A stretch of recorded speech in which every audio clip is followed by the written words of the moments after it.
Big Ten, we got a lot of Big Ten moves this offseason. I feel like in terms of like college football offseason headlines, these are pretty massive ones that we've seen the past few years. So first off, you have UCLA and USC join the Big Ten. There's gonna be 14 teams in the Big Ten in a couple years here. But also, a couple days ago, a $7 billion TV deal that is going to be starting in 2024. So absolutely massive stuff in terms of what this can mean for the conference. So I only have one question about the Big Ten, kind of a broad question. So you guys got to get a little creative in the answers here. But is there any chance that the Big Ten will take over the SEC as the top, top the division in college football in 10 years? So not soon, nothing soon. In 10 years, is there any chance that can happen with kind of these big moves of we added a couple West Coast teams. Now, granted, they're not very good West Coast teams or haven't been very good West Coast teams, but more of that market growing. Is there any chance that we see that? Can they take down the top dogs in the SEC? Listen, I'll say this. They've already overtaken the SEC in terms of interest in TV viewership and things like that. That's a different conversation, like in terms of, and I'll break down why that is in a second. But in terms of on the field play, until the entire, I mean, I don't think the division is that big across the conferences. Like when you look at teams like 3 through 8 to whatever, I don't think there's a big difference between Auburn and Michigan State or Michigan and Ole Miss or Florida or however you want to match it up.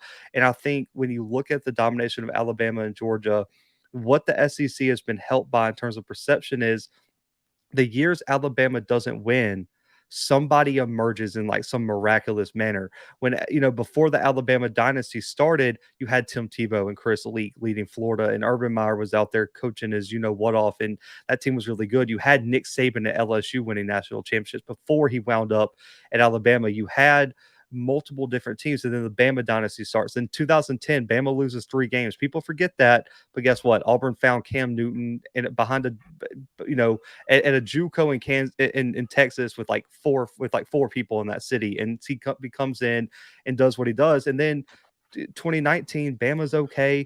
LSU finds Joe Burrow, comes out of nowhere and goes off. And then you had Georgia developing under Kirby Smart, getting the national championships and things. And so what's happened for the SEC is I feel like it's been very not, I don't want to call it lucky, but in terms it's opportunistic luck in certain ways that the years Bama potentially could have been upset in the national championship and Ohio State wins or Michigan wins or USC wins or whoever in Oregon, another SEC team just happened to have a historic year because Auburn hasn't been back to the playoffs or in a national championship. LSU hasn't been back. Florida hasn't been there and God knows how long, 08. So, and then you had when they added Missouri, you had the fortunate that was Missouri's high point, and they were going to SEC championships and winning was it New Year's Six bowl games, and then you had the Manziel mania right when you bring in Texas A&M to the conference. And so, and you're seeing that again, even with Bama being, Bama and Georgia competing. Kentucky was the top 10 team, has been a top 10 team for 3 of the last 4 years at some point during the season. Arkansas is in the top 10. Ole Miss is in the top 10. Auburn's had a top 10 team at times over the past 5 years. So every time it just seems like the SEC gets lucky that some teams get hot. But for the Big Ten with the TV deal, I still say, I know this sounds crazy. I mean, I think the TV markets, the TV companies still got a deal. They should be paying over 10 billion for these rights. And I know that sounds crazy. When you look at the Big Ten with USC and UCLA added, they own. So there was a study done over the past 5 years. They averaged out how many viewers per week each team in college football got. The the Big Ten has like 12 of the top 50 markets and 3 of the top 5 now. And so it's hard to, it's not about attendance. It's not about winning. It's about where are you located and do your fans watch you when you play football? And Ohio State has averaged almost 6 million people per week for 5 straight seasons watching them. Michigan's in the top 3. And then on top of that, you find a way to break into NBC, which Notre Dame has exclusively owned for 10, 15 years, maybe longer. And you already signed their 2 closest rivals in USC and UCLA, who they play every year. You're on their TV market now. What's keeping Notre Dame from joining the Big Ten? And if you add them, what the rumor is that the TV deal will exceed $10 billion if they convince Notre Dame to join the conference. And the Big Ten commissioner said today that he envisions the conference having 20 teams in the next 5 years. So you're looking at Oregon, you're looking at Washington in the Seattle market, you're looking at some of these teams that are potentially out there in big TV markets, and that's what the Big Ten has over the SEC. Auburn, not a big TV market. Tuscaloosa, not a big TV market. Athens, not a big TV market. Gainesville. But when you look at the Big Ten market, Columbus, Ohio, giant. Michigan and Michigan State got the whole state locked up. You got USC now with the LA market and UCLA. You get the whole DC market with Maryland and Rutgers in them over there in the Northeast. You get Illinois, you get Indiana. So all these teams are in giant TV markets, and that's what makes the Big Ten more marketable than the SEC. But in terms of on the field, I think it's not as a big of gap, but they have a long way to go in terms of perception with the average college football fan and analyst to catch up to the SEC, just because of the dynasties that the SEC has had since about 2003.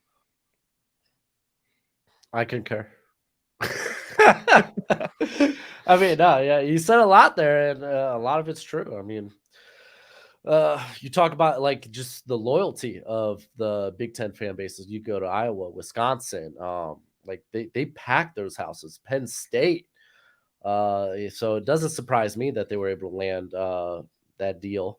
So yeah, does that mean they'll be competitive? Maybe like 10, 20 years down the line.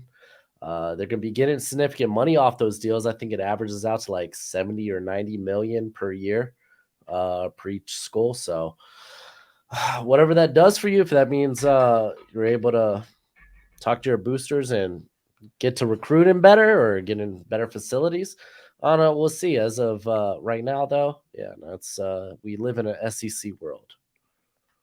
Yeah, absolutely. And anytime it's almost a lock, it feels like, well, that's not almost a lock, but it feels like it's almost a lock that the SEC, is gonna come home champions of college football. It feels like almost every single year. So it's hard to kind of say, oh yeah, the Big Ten, they're the best when they don't win. So if we do see that, like you said, Rochemo, where we end up seeing, okay, the facilities get better, the recruiting gets better, whatever that is, and there's a talent influx, potentially, but I do think you guys are right, because I think that for that perception among college football fans, you're going to have to see a couple of these Big Ten teams win a championship. It doesn't feel like that's on the horizon, and they're probably going to have to win a few. So a little bit tough to see it happen, but I do find it just interesting, just because in terms of viewership, interest, stuff like that, Big Ten obviously made a big statement with not over going after the LA market, which has been one of the biggest, between LA and New York, for the biggest sports markets in the world.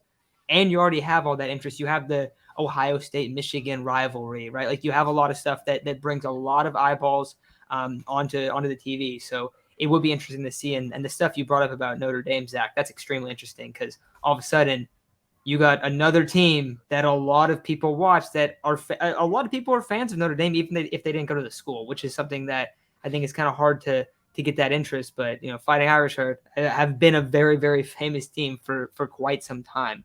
So I think that'll probably do it overall for Power 5 talk, Big Ten talk. I do find it really interesting to see what the Big Ten looks like in a few years, and see if there's a couple of those programs that really do emerge.